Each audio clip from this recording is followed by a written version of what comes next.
Il faudrait peut-être que j'explique pourquoi j'ai encore disparu, non? En fait, je crois que je vais faire des vidéos, en fait, pourquoi j'ai disparu. Non, non, il faut qu'on parle. On est en été, c'est logique, on est au mois d'août. Le sujet de cette vidéo, c'est tout simplement, je me suis laissée aller. Donc je t'explique pourquoi. Au mois de mai est arrivé les premières chaleurs. La chaleur, c'est une chose que je déteste, mais vraiment à un point que je peux m'en rendre malade, littéralement. J'ai tout souvent mal à la tête, j'ai souvent des malaises, donc du coup c'est très compliqué pour moi de gérer. Donc quand il a fallu gérer mon travail déjà en tant qu'animatrice, donc les sorties en piscine, les sorties dans les lacs, les bases de loisirs, les sorties extérieures, il fallait les occuper quand même ces enfants, donc les sorties au parc. Les enfants malades, les enfants fatigués à cause de la chaleur, les parents exécrables, les adultes avec qui je travaillais exécrables. C'était un joli cocktail Molotov, tu peux te dire. Mais je me suis pas laissée aller que dans ça à cause de la chaleur. Je t'explique. Oui, je suis une fille qui procrastine. On dirait pas comme ça, j'ai un look un peu intello avec mes petites lunettes, mes petits cheveux ondulés. Ça va les chevilles, tu te calmes, oui. Je m'excuse d'avance, j'ai le ventilo qui est allumé parce que obligation, sinon Dracula caput. Je me suis laissée aller dans beaucoup de choses. Déjà dans la création de contenu, alors que j'adore ça. J'avais un blackout, un total breakdown, plus envie. Et surtout, flemme. Mes flemmes, et franchement, j'aime pas être comme ça. Donc, je vais pas donner de solution miracle, je vais juste parler de ce que moi j'ai fait. Mais avant de rentrer dans le vif du sujet, laisse-moi t'expliquer ce que j'étais avant d'avoir eu ce message subliminal, déclic, tout ce que tu veux, claque dans la tête. Et encore un peu maintenant. Je suis très bordélique, je suis pas organisée du tout, je suis même très désorganisée, je dirais pas que je suis sale, mais je dirais que j'ai tendance à remettre le ménage au lendemain et au surlendemain et au surlendemain et la poussière s'accumule et limite on peut faire un bonhomme de neige avec la poussière. C'est faux, c'est juste pour illustrer un petit peu, vraiment plus.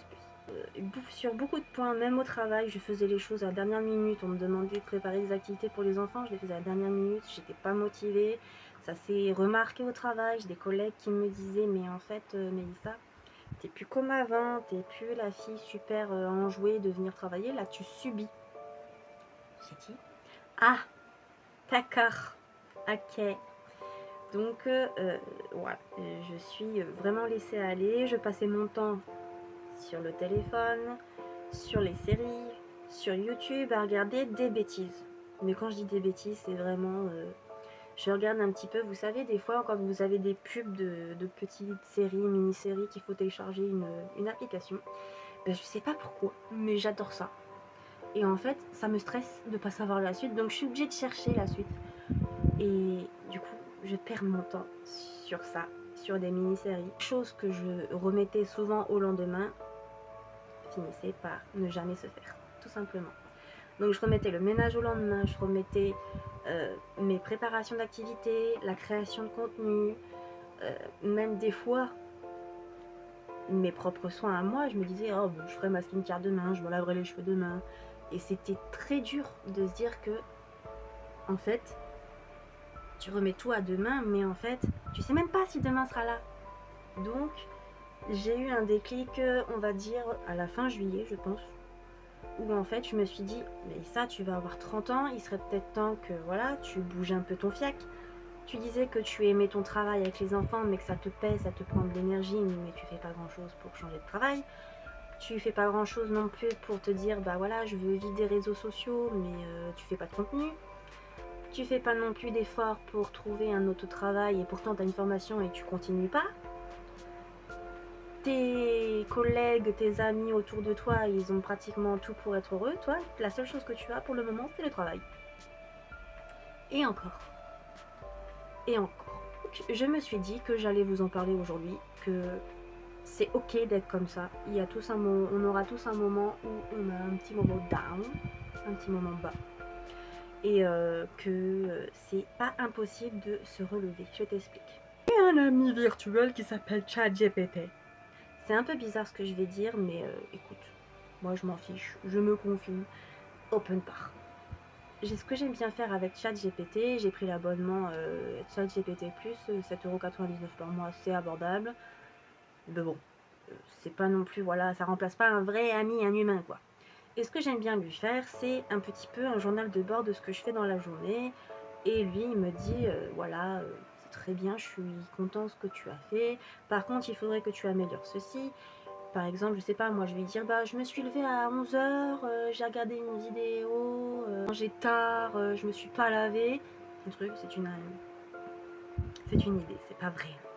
Lui, il va me répondre, je suis content que tu te sois réveillée ce matin, mais par contre, tu aurais pu remplacer le téléphone par telle activité, par telle chose. Et au fur et à mesure, j'ai commencé à me documenter, à écouter des podcasts aussi sur YouTube, faire des petites recherches en tout va, et je me suis dit, ok, à quoi ressemble la vie de mes rêves en fait? Qu'est-ce qui me ferait me motiver à me lever tous les matins? Et je sais pas, fin juillet, j'ai eu un déclic et je me suis dit, là c'est pas possible, il va falloir qu'en un mois, j'essaye de changer un peu mes habitudes. Le téléphone, le sommeil, l'alimentation, le sport, le ménage, mes animaux et l'entretien de la maison. Ça fait partie du ménage, mais vu que je n'habite pas seule, je suis en colocation avec ma maman, et bien on a quand même des parties communes, donc c'est pas toujours à la même de laver la maison. T'as capté. J'allais changer un petit peu et qu'en soi, il fallait que je prenne de bonnes habitudes. Donc du coup, j'ai demandé à ChatGPT, est-ce que tu peux m'aider? Je voudrais faire un glow-up, mais pas un glow-up physique, mais mental. On voit beaucoup de choses sur Internet, des gens qui glow-up pendant l'été ou même pendant les fêtes. Mais en fait, c'est pour se donner une image et aussi pour faire un petit peu comme tout le monde, j'ai l'impression. Et moi, je ne veux pas faire comme tout le monde. Je sais que moi, j'ai un surpoids, j'arrive à vivre avec. Je perds pas. Bah écoute, du moment que je suis en bonne santé, le reste, je m'en fiche. J'ai juste à trouver des vêtements qui vont avec ma morphologie et tout se passera bien. Mais moi, en fait, je voulais un glow-up mental. Je voulais m'inspirer un petit peu des disciplines Shaolin, donc il y a petit Bouddha derrière qui me regarde. Et je me suis dit, bah, je vais peut-être m'inspirer un peu de ça et voir comment eux, ils font... comment ils arrivent à exceller dans leur art en même temps que faire leur corvée, faire la pratique des arts martiaux, faire la méditation, la visualisation. Voilà. J'apprends encore beaucoup de choses en ce moment, mais il y a déjà une habitude qui est arrivée à s'engrainer dans mon petit cerveau, c'est se lever tôt. Je m'explique. Je ne suis pas un oiseau du matin, je suis un oiseau de nuit. Je peux me coucher très tard, voire me coucher à 3 h du matin ou à 6 h. Ça ne me dérange pas. Par contre, me lever à 6 h pour aller travailler, ça me dérange. Sauf que là, bon, je ne sais pas, là, je dis ça parce que c'est les vacances, mais depuis quelques jours, ça va faire bientôt 2 semaines, je dirais. Même le week-end, j'arrive à me lever à partir de 5 h du matin. Bon, je suis réveillée à 4 h à cause de mes animaux, parce que avec la chaleur, il fait tellement chaud dans ma chambre qu'ils en peuvent plus, ils veulent partir à eux dans le jardin. Je peux les comprendre, il fait meilleur la nuit. Et en fait, plus ça va, plus je trouve que je commence à aimer les matins. Et à me dire, bah en fait c'est chouette le matin de se réveiller de bonne heure quand tout le monde dort. Parce que je peux avancer sur mes objectifs, je peux m'occuper de moi, de mes animaux, faire mon rangement. Et franchement, c'était dur à admettre, mais je commence vraiment à aimer les matins. Déjà, cette habitude est devenue partie intégrante de mon quotidien. Je dirais pas que pour le moment, j'ai des moments où la journée je suis fatiguée et je me tape des siestes de fou, mais déjà le matin, j'arrive déjà à me lever, pardon. Et surtout, mon corps se réveille de lui-même. Il s'est mis une alarme tout seul à 5 h du matin en disant coucou, maintenant il faut te lever, il faut s'occuper de toi là. Et du coup, le matin, bah, j'ai le temps pour ma petite skincare, les soins bucco-dentaires, faire mon lit, faire mon pilate, si je vais en parler après. Boire de l'eau, me préparer. Je me suis remaquillée il y a peu parce que la chaleur, je ne pouvais plus. Le maquillage ne tenait pas, je ressemblais à un panda de film d'horreur. Donc c'était non. Voilà. Là, vu que je suis en intérieur H24, ça pose pas de problème. Donc voilà, je me suis dit, et bah vu que j'ai commencé avec une première habitude, pourquoi pas commencer avec une autre habitude. Et ça va s'attaquer à une addiction. C'est le téléphone. Bon, ça c'est un ancien vieux téléphone, il est dégueulasse. Tout va bien. Je peux passer par jour 12 heures sur mon téléphone, tout ça parce que je suis soit sur Instagram, soit sur YouTube, soit sur Facebook, soit sur quoi d'autre, sur des jeux. J'ai un jeu pour faire un petit jardin, voilà. Soit pour consulter mes mails, soit pour répondre aux messages. Et en fait, c'est vraiment pas possible de passer 12 heures par jour sur son téléphone. C'est pour ça que j'ai eu un déclic en fait, en regardant une vidéo. Et en fait, le gars il disait si on réduisait notre temps d'écran, on gagnerait tant d'heures par semaine et on pourrait faire autre chose. Donc du coup, votre copine, elle essaye de se ménager un peu les ménages avec son téléphone, c'est-à-dire que maintenant, plus de téléphone dans le lit. Non. Parce que tout simplement, je me suis rendu compte que je prenais mon téléphone à partir de 4h du matin, que je me recouchais, je scrollais, je m'endormais et je me réveillais quelques heures plus tard avec le téléphone à la main et je rescrollais encore une fois au lieu de me lever et faire ce que j'avais à faire. Donc, non, ça c'est net. Le téléphone maintenant, c'est sur un socle hors de portée. Il y a toujours le réveil dessus parce que franchement, j'ai pas confiance à mon réveil. Il fait trop doux à mon goût. Peut-être qu'il faut que j'augmente peut-être le son, à voir. Et quand il sonne, je suis obligée de me lever et de l'éteindre. Mais maintenant, j'ai interdiction formelle, je me le dis à moi, de le prendre avant 9h. Parce que j'estime que avant 9h, c'est pas l'heure.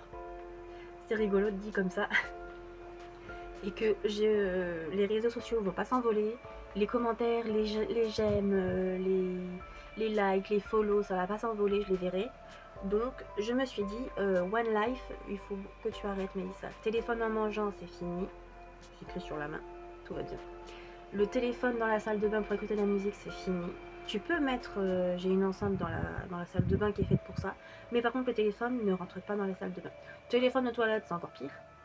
Téléphone pendant une série ou un film, c'est fini. Quoi d'autre? Téléphone dans une salle d'attente, bon, à la rigueur, pourquoi pas. Mais en fait, le téléphone, je veux vraiment passer le moins de temps possible. Bon, là, je passe du temps dessus parce que je suis en train de filmer pour vous expliquer un petit peu ce qu'est ma vie et mes changements d'habitude. Il y a cette addiction qui travaille un petit peu et si jamais j'y arrive pas, je me suis acheté un petit dispositif que j'appelle la cage à téléphone. Petit compartiment comme ça. Et en fait, vous posez votre téléphone dedans. Vous pouvez même le faire charger. Et en fait, là, vous choisissez les heures. Bon, là, elle est pas... Ah, si, elle est chargée. Donc là, c'était réglé sur 2 heures. Et après, vous appuyez 2 fois. Il y a un décompte jusqu'à de 10 secondes. Et après, ça se bloque. Et tant que le minuteur... J'ai failli casser ma carafe. Tant que le minuteur n'est pas écoulé, vous ne pouvez pas récupérer votre téléphone. Donc si vous avez un appel urgent, je vous conseille pas de le mettre dedans. C'est un achat perso que j'ai trouvé sur Amazon parce que j'ai tout tenté en vrai. J'ai tenté sur le téléphone, j'ai le mode sans distraction, mais c'est facile à retirer. J'ai essayé de mettre mon téléphone dans un tiroir, c'est facile à reprendre. Là où moi je me dis que si je veux reprendre mon téléphone, il faut que j'attende que ça soit écoulé, tout simplement. Mais il y a autre chose aussi qui a changé, c'est le sport.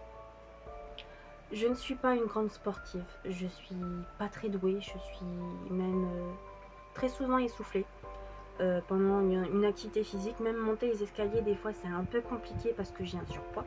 Pas grand chose mais j'ai un petit surpoids.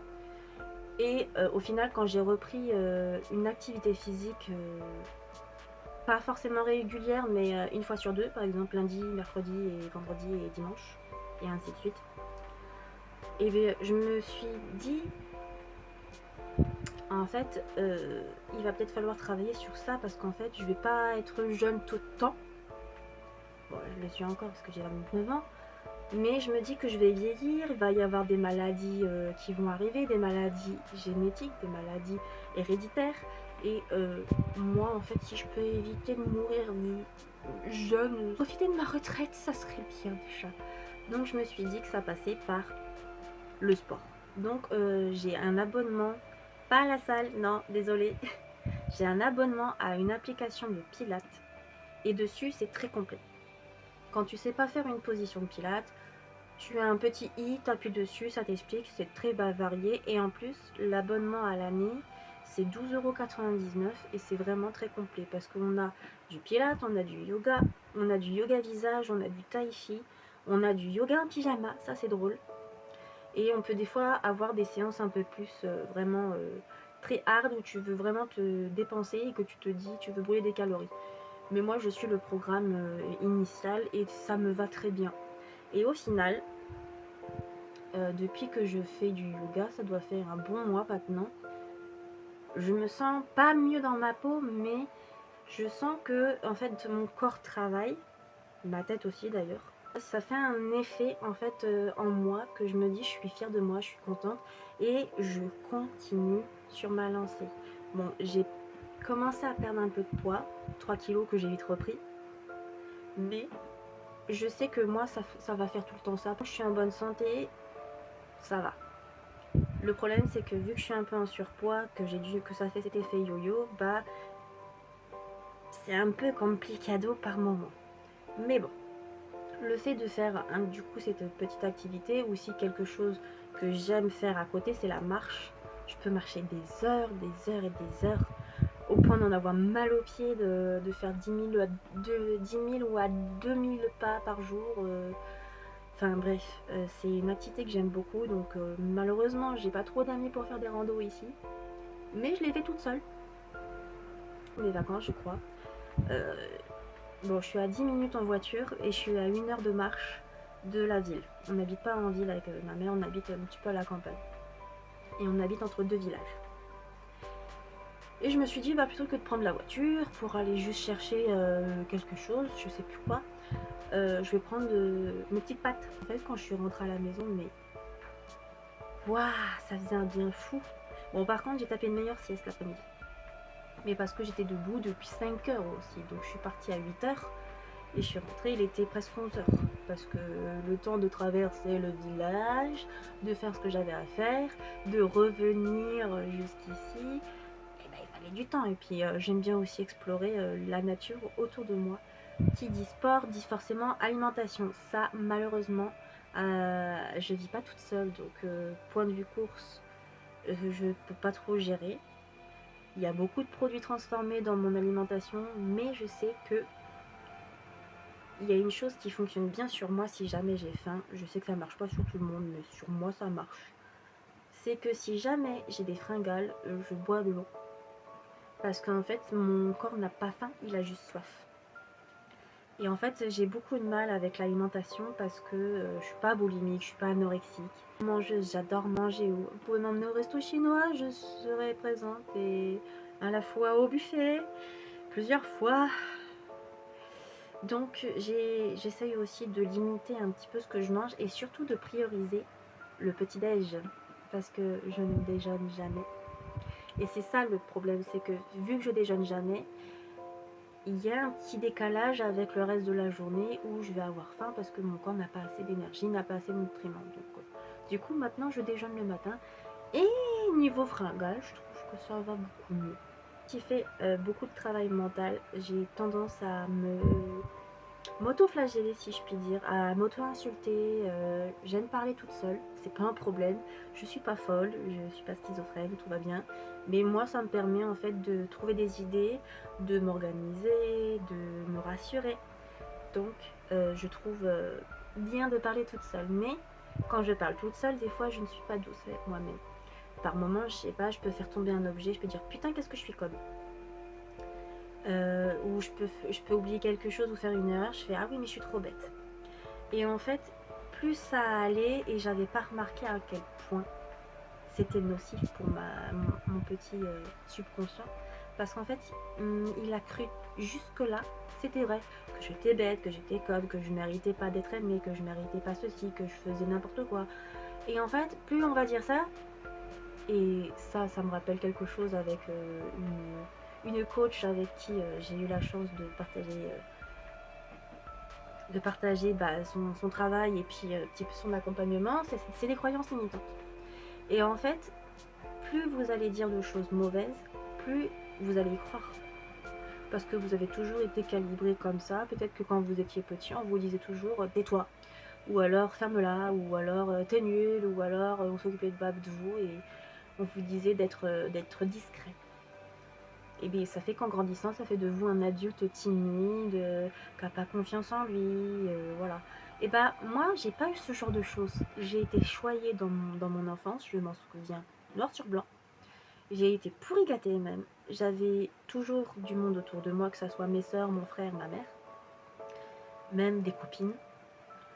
Et en fait, je pense que j'ai dû faire ces croyances limitantes arriver au collège. Ou au collège, en fait, on commence vraiment l'adolescence et là, on essaye de faire un petit peu comme tout le monde, de se trouver un petit peu. Et vu que moi, je suis un petit peu hypersensible, timide et que je veux pas de conflit, j'ai tendance à me laisser marcher dessus et du coup à croire tout ce qu'on me dit. Au recul, maintenant, je me dis que être hypersensible, oui, se faire marcher dessus un peu moins, on y travaille. Dire les choses, on travaille sur ça aussi. Du coup, maintenant, qu'est-ce qui se passe? Maintenant, en fait, j'ai tendance à dire par exemple, putain, mais je suis bête. Et je me dis, mais non, ma douce, tu n'es pas bête, tu as juste oublié. Et en fait, plus ça va, et plus maintenant que j'ai ce genre de réflexion de ma part, ou que je m'insulte, ou que je me dénigre et que je me compare à quelqu'un, et ben je me reprends aussitôt. À partir de bonnes bases, on arrête de s'auto-flageller et on avance, tout simplement, et on apprend à se donner du love. D'ailleurs, je me suis créé une petite carte dans la salle de bain que je répète tous les soirs. Et j'ai que des mots gentils pour ma personne, et quand je ressors de la salle de bain, je peux vous dire que j'ai le smile jusqu'au bout. Maintenant, je pense qu'on va peut-être parler organisation. Je suis la team très désorganisée, bonjour. Je suis le genre de personne qui regarde Marie Kondo mais qui n'applique pas les conseils. Je suis le genre de personne qui achète des paniers mais met n'importe quoi dedans. Oui. Et du coup, ça va avec le fait que je suis bordélique et que je n'aime pas le ménage. Mais, bonne nouvelle, je me soigne. Si je vais avoir 30 ans, c'est pas possible de vivre dans un bazar.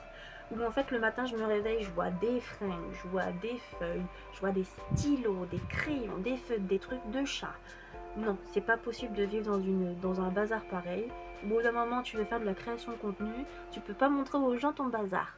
Donc, je me suis sorti les doigts des fesses, troussé les manches que j'ai pas aujourd'hui, mais c'est tout comme. Et j'ai fait un gros tri dans mes affaires. Je me suis séparée de tout ce qui était cassé, même si ça avait une valeur sentimentale. Je ne veux pas garder quelque chose de gazé, je ne veux pas garder une poupée de collection si elle est pétée, quoi. Je me suis débarrassée de déco de Noël parce que je vous avoue, Noël, c'est pas une fête que j'aime tant. Donc du coup, j'ai redonné les guirlandes et quelques boules de Noël à ma mère parce qu'elle aime bien. Et j'ai retrouvé surtout beaucoup de choses de mon enfance que je n'aurais plus l'utilité, c'est-à-dire les jouets. J'ai retrouvé des poupons. Du coup, je me suis dit, maximum, tu peux en garder 2. Le reste, tu donnes. Du coup, à la rentrée, quand je vais aller au travail, je vais donner ça aux enfants de mon école. Comme ça, ils vont être contents de trouver des poupons pour jouer. Si que ce fameux tri, ça m'a amené à un déclic de me dire, bah voilà, maintenant que ça c'est fait, tu vas pouvoir passer à l'étape suivante. Et c'est comme ça que tu avances. C'est très cool, en fait. Et je me suis prise à aimer le rangement, l'organisation, le ménage. Ce qui fait que maintenant, quand je dois faire des journées où je dois faire du contenu, j'ai un cahier que j'appelle le cahier tout doux. Et en fait, dedans, je marque ce que je dois faire. Je mets 3 priorités absolues. Faire des courses, aller à mon rendez-vous dentiste et je sais pas moi, ranger la salle de bain. Et je me suis fait une colonne à côté où j'ai marqué ce que j'ai fait en plus. Et ça, en fait, j'aime bien le soir me poser et la remplir parce qu'en fait, j'ai fait plus que j'avais sur la to-do list. Et je peux marquer ensuite en dessous ce que je ressens, comment je me sens, voilà. Et maintenant, je peux vous dire que mon environnement, bon, la bibliothèque, il y a quelques trucs qui traînent. Ma déco a été refaite au-dessus. Le miroir de l'enfer, si vous êtes sur Instagram, vous aurez compris. Il est revenu sur la bibliothèque et puis sur mon hôtel. Bref. Et je me dis aussi que du coup, si je suis organisée, que je suis clean, que je suis à jour dans mon ménage, ma lessive, et bah ça me laisse du temps. Pourquoi? Pour mes loisirs. C'est-à-dire que depuis hier, en fait, j'ai réussi à reprendre le coloriage. J'adore colorier. Je vais bientôt reprendre le dessin. Je vais bientôt reprendre la création de contenu parce que ça reste un hobby. Je vais bientôt reprendre la lecture d'oracles qui sont tous cachés dans un tiroir magique. Et je me dis en fait, plus ça va en vieillissant, et bah, il y a un sacré déclic en fait, ma sœur. On va pas se mentir, être ordonné, ça te donne une clarté mentale et tu te dis que tu es très bien dans ta peau après. Chose aussi que j'ai abandonné, c'est les achats compulsifs. Je ne suis pas banquière, je suis pas à l'aise avec les chiffres, alors il faut que j'arrête d'acheter tout et n'importe quoi. Alors j'ai arrêté, tout simplement. Maintenant, la seule chose qui me fait sourire, c'est que il n'y a pas si longtemps que ça, j'ai fait un achat d'adulte. Et ça m'a fait rire, parce que ça coûte quand même cher cette chose. Et en fait, je me rends compte que plus ça va en vieillissant, moins j'achète de choses. J'achète moins de skincare en avance, j'achète plus de maquillage parce que j'en ai pour toute ma vie, je pense. Mais attention aux dates de péremption quand même. J'ai jeté à gogo des bibelots cassés, que ça soit des anges, que ça soit de la petite décoration. Bah stop, par exemple, il n'y a pas si longtemps, j'ai cassé un sablier. Bah je n'ai pas racheté du coup. Parce que je sais que tout ce qui est en verre, de toute façon, ça finit mort avec moi, donc c'est fini. Donc voilà un petit peu ma vie en ce moment. Je me suis laissée aller de mai jusqu'à fin juillet. Donc ça fait quand même une sacrée grande ligne. Et j'ai eu le déclic que le 31 juillet. Et je me suis dit que j'allais vous en parler en vidéo. Et que voilà, si ça peut vous motiver à reprendre un peu votre vie. J'ai pas de solution miracle. J'ai pas des astuces miracles non plus. J'ai tout essayé par rapport à certaines thématiques. Par rapport à la perte de poids, j'ai essayé plein de choses, les régimes, j'ai essayé des poissons, des trucs compléments alimentaires, bullshit. Mais en fait, la seule chose que je peux faire, c'est vous raconter ce que moi, je vis, et en fait, vous l'interprétez comme vous le voulez, c'est tout. Pour ce, la vidéo touche à sa fin, j'espère que vous avez passé un bon moment en ma compagnie. Je vous retrouve très vite dans une autre vidéo, et sur ce, je vous fais des bisous. Ciao ciao.